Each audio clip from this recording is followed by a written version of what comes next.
आत्मज्ञान कोई विषय वस्तु नहीं है कि जिसे हम पैसे से खरीद लेंगे या फिर किसी दूसरे की वाणियाँ सुनकर या फिर किसी दूसरे को कॉपी कर कर अपने अंदर भर लेंगे। जो भी इंसान साधक, भक्त या फिर जिज्ञासु अगर किसी दूसरे के द्वारा लिखी गई किताब का सहारा लेकर आत्मज्ञानी बनने की कोशिश करता है या फिर किसी दूसरे को कॉपी करने के बाद अपने दिल या फिर अपने दिमाग में पेस्ट करता है, इसके साथ ही अगर वो बाहरी तत्वों द्वारा इकट्ठा किए गए ज्ञान को आम जनता के सामने बांट भी रहा होता है, तो उसे इस फिजिकल वर्ल्ड में दो चीजें जरूर प्राप्त होती हैं। एक, उसे बहुत सारा धन प्राप्त होता है, मतलब धन की उसे कभी कमी नहीं होती है। दूसरा, उसे इस फिजिकल वर्ल्ड में बहुत ज्यादा इज्जत मिलती है, बहुत बड़ा उसका नाम जरूर हो जाता है। ये दो चीजें तो हर उस इंसान, साधक, भक्त या फिर जिज्ञासु को जरूर मिलती है जिसने किसी दूसरे का ज्ञान कॉपी करके अपने आप में पेस्ट किया हुआ होता है। लेकिन बहुत ज्यादा पैसा कमा लेने के बाद भी या फिर बहुत ज्यादा इज्जतें कमा लेने के बाद भी वो इंसान भीतर से कभी भी शांत नहीं हो पाता है, वो हमेशा अशांत ही रहता है।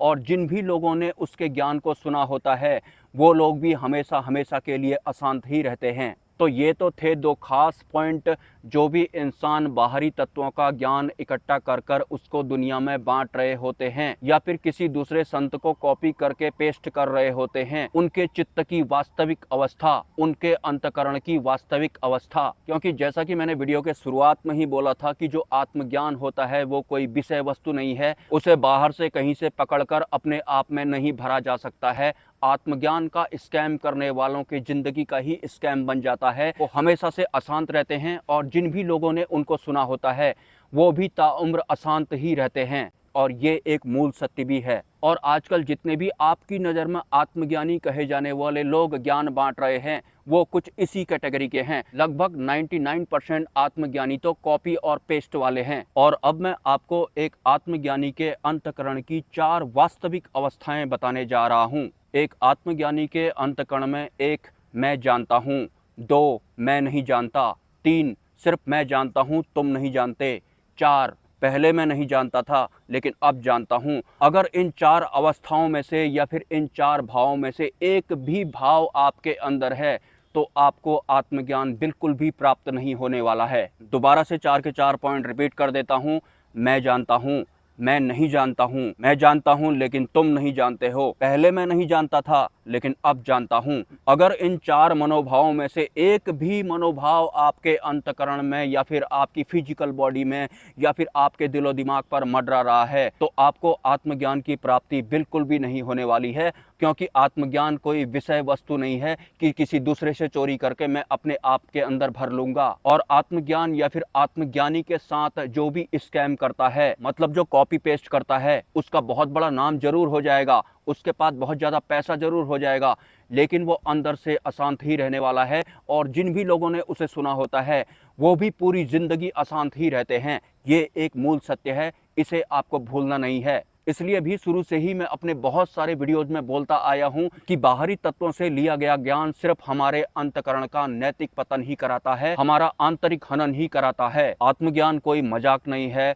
आत्मज्ञान कोई स्कैम नहीं है। जो आत्मज्ञान के साथ स्कैम करता है उसकी जिंदगी का ही स्कैम हो जाता है, उसकी जिंदगी का ही एक स्कैम बनकर रह जाता है। अगर मैं अपनी ही बात करूं तो लगभग 90% जो भी मेरे वीडियोज में आपको देखने के लिए या फिर सुनने के लिए मिलता है वो मेरे अंतकण का ही एक रिजल्ट होता है। लेकिन अगर मैं किसी बाहरी संत के या फिर किसी बाहरी किताब का उदाहरण देकर या फिर किसी दूसरे के वीडियोज का एग्जाम्पल अपने वीडियोज में इस्तेमाल कर रहा होता हूँ तो मैं इस मनोभाव के साथ बिल्कुल भी उस अनुभव को शेयर नहीं करता हूं या फिर उसे अपना मानकर नहीं मैं ऑडियंस को बता रहा होता हूं। मुझे भली भांति पता है कि कुछ उदाहरण या फिर कुछ अनुभव मैंने किसी दूसरे के वीडियो से उठाकर आप लोगों तक पहुंचाए हैं, लेकिन इसका बिल्कुल भी वो मतलब नहीं है कि वो अनुभव मेरे थे। इससे कम मेरे अंतकरण ने इस बात को एक्सेप्ट नहीं किया है। और हाँ, थोड़े दिन पहले मैंने माँ काली की जीभ बाहर आने के विषय में एक वीडियो बनाया था। मैंने बोला था कि माता काली की जो जीभ बाहर वाली मुद्रा हमें दिखाई पड़ती है, उनकी उस मुद्रा से रक्त बीज वाला कृत्य बिल्कुल भी मेल नहीं खाता है। वो एक अलग मुद्रा है और रक्त बीज वाला एक अलग कृत्य है। जैसा कि भगवान शिव को आपने अक्सर इस तरह की मुद्रा में देखा होगा।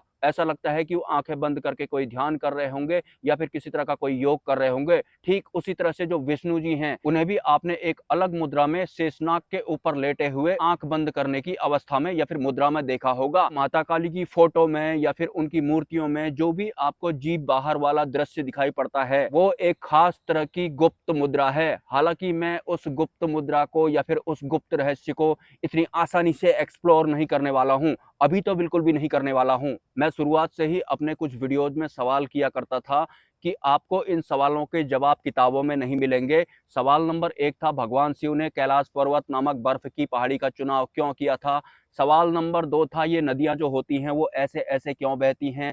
सवाल नंबर 3 था, समंदर का जल खारा ही क्यों होता है। सवाल नंबर 4 था, कैलाश पर्वत में जाने के बाद इंसान की उम्र तो बढ़ने लगती है, लेकिन इस पृथ्वी में ऐसा कौन सा स्थान है जहां जाने के बाद इंसान की उम्र घटने लगती है। और सवाल नंबर 5 आप लगा सकते हैं कि माता काली की जो जीभ बाहर वाली मुद्रा आपको दिखाई पड़ती है, उसका वास्तविक रहस्य भी आपको किताबों में ढूंढने को नहीं मिलेगा।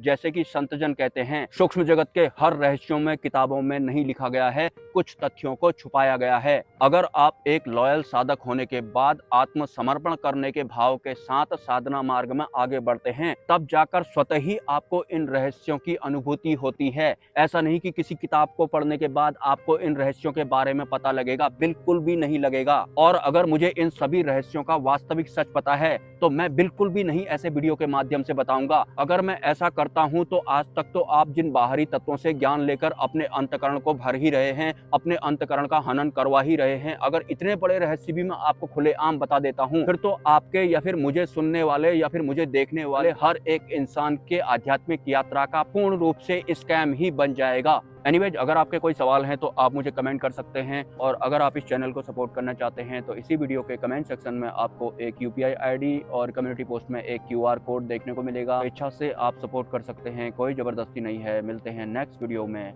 ब्रह्मा, विष्णु, महेश, जय मां पराशक्ति।